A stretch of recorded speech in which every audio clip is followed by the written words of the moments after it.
Hello friends, income tax के cases की series में आज जो केस हम लोग डिस्कस करेंगे उस केस का नाम है Pawan green channels private limited versus deputy commissioner of income tax.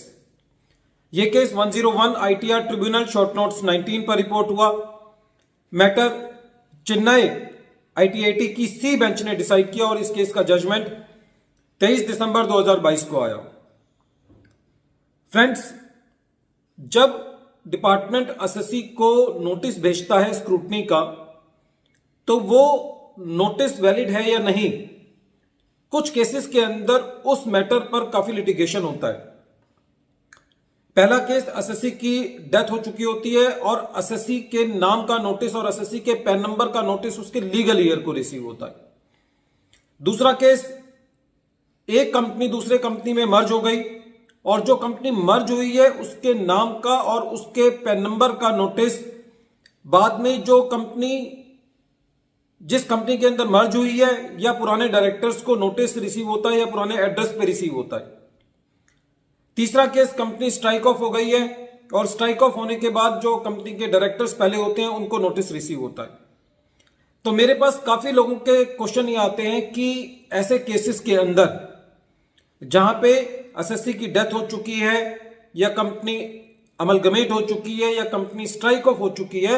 उस केस में मैं अपने सभी एसएससीज को यह सलाह देता हूं कि जैसे ही किसी की डेथ हो, चाहे कंपनी स्ट्राइक ऑफ हुई हो चाहे वो कंपनी अमलगमेट हुई हो,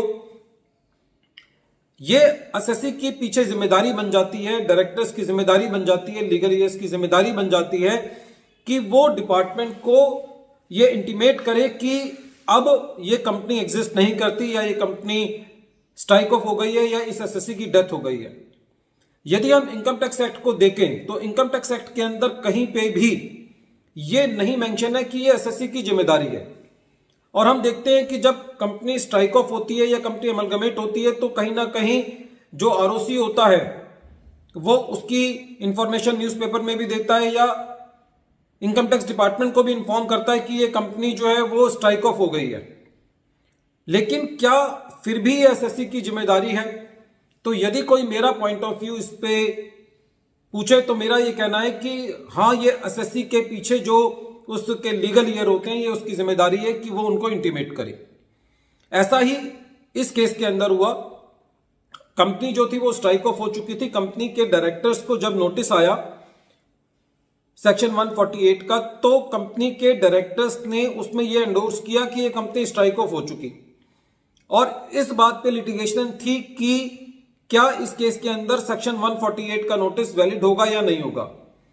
तो आईटीआईटी का यह कहना था कि ये एसएससी की जिम्मेदारी थी, डायरेक्टर्स की जिम्मेदारी थी